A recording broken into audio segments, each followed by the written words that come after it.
Hands-on impressions for Suicide Squad Kill the Justice League have recently gone live, and to say that they're mixed would be an understatement, with the co-op looter-shooter out on February 2nd for PS5, Xbox Series, and PC. We have a fresh batch of concerns based on all the new details, potential story spoilers, so be warned. Suffice it to say that Rocksteady has an uphill battle with its design choices, starting with the problematic premise.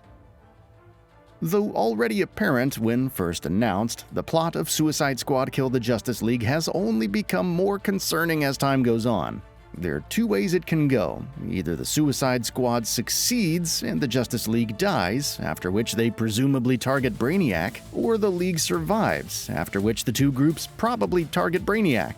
The former seems unlikely, unless Rockstar pulls some chicanery to resurrect the League. After all, Poison Ivy inexplicably returns. Some theorize the use of multiverses or Flashpoint to turn back the clock, and though it's on brand of DC, debuting it here out of the blue is asking a bit much. It also puts a damper on any consequences. Why should players care about the League's demise if the deaths don't stick? If the League doesn't die, it makes you question the whole kills the Justice League part of the title, though Suicide Squad Kill the Brainiac probably isn't as catchy. With VGC's gameplay showing a seemingly not brainwashed Batman instructing and helping the squad, the second approach may be what Rocksteady's aiming for. It's a rather uncomfortable position for the story, though we're still keen to see how Rocksteady handles things. Either way, based on impressions, the squad gets up to plenty of terrible things while saving civilians and just having a good time.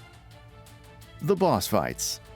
If it wasn't already illustrated clearly with the giant cannon, which you fight by gathering Terminaut bits and then shooting the exposed purple cores, the battle with the Flash leaves much to be desired. As noted by IGN, he moves around a lot, so you only get a few shots before having to pinpoint his location again. It makes plenty of sense in theory and probably incentivizes the use of snipers and other burst damage. In practice, the environment looks too open and has giant hurricanes created by the Flash, resulting in visual clutter and making it much more difficult to find. It looks like a tedious fight, even with 4 players and just annoying solo. Hopefully this isn't a boss you need to farm in the end game.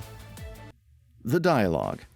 Based on recent footage, impressions of the dialogue are that it's mostly decent, with some actual comedy. Then you listen to Poison Ivy questioning how Brainiac's forces are suffocating the growth of her plants. Captain Boomerang chimes in about how he heard certain substances would stunt his growth, leading to Ivy replying, "Your growth." Sick burn.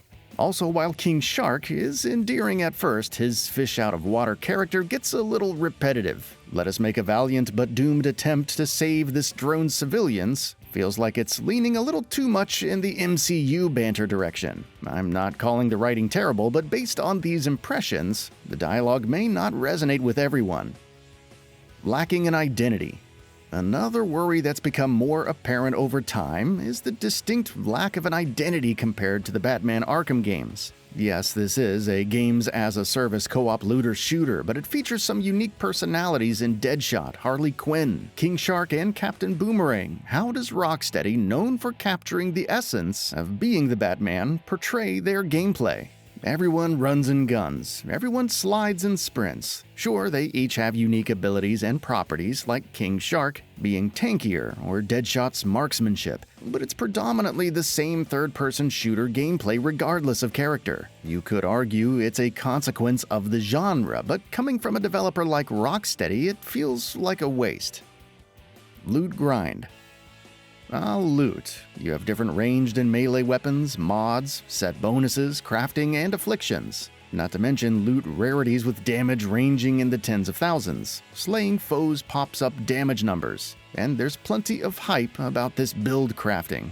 Like dealing less damage with grenades, but a guaranteed chance of burning, or a gun that slows all enemies in 10 meters but doesn't damage a Terminaut per IGN. Call it for what it is. Another attempt to be like Destiny. Some may be into it, but considering how many games like Marvel's Avengers, Anthem, and Gotham Knights failed to capitalize on the market, you wonder how Suicide Squad will fare. I'm skeptical about yet another loot grind on top of every other major release, but time will tell. Chaotic combat.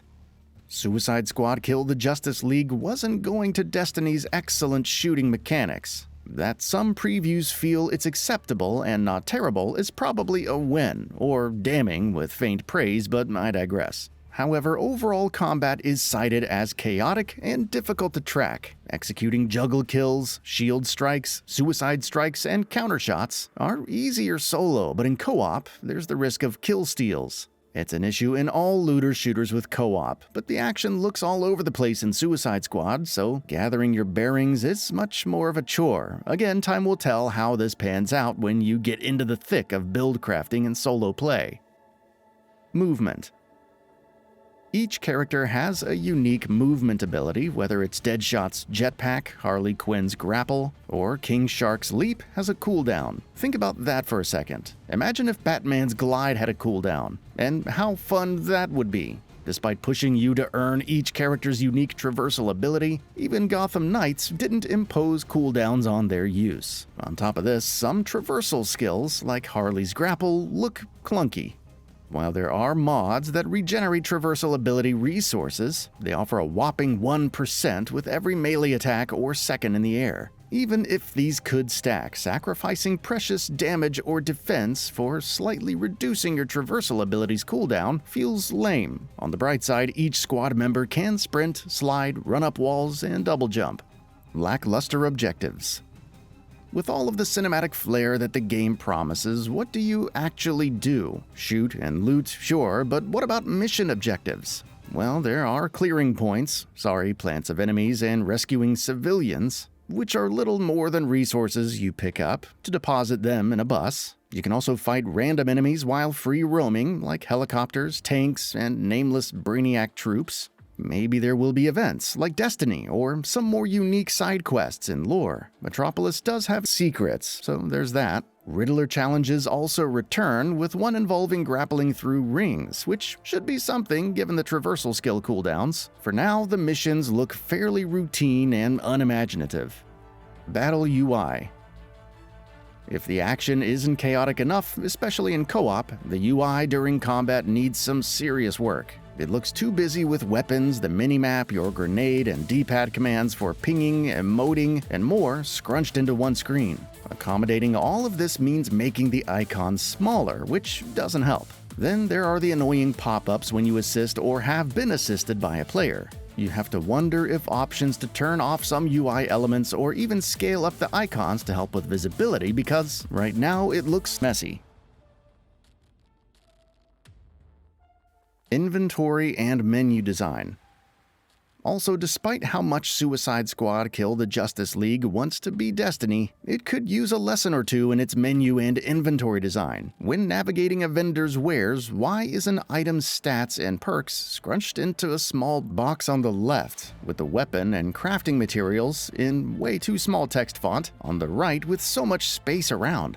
It's all the more egregious when equipping mods and so on for your character, as the entire right side shows their model with a bunch of nothing. Also, why is a portion of the talent screen dedicated to Hack? Yes, she's the vendor in charge of it, but why is that even a thing? Maybe Rocksteady didn't want to go with the free cursor from Destiny for navigation, but it doesn't look any more convenient. Again, here's hoping for some changes at launch, if not shortly after. That's all for now. If you enjoy what you saw, please hit the like button. And if you're new to the channel, now is a great time to subscribe. We upload brand new videos every single day. After subscribing, don't forget to enable all notifications by clicking the bell icon. Thanks for watching this video, and we'll see you next time, right here on Gaming Bolt.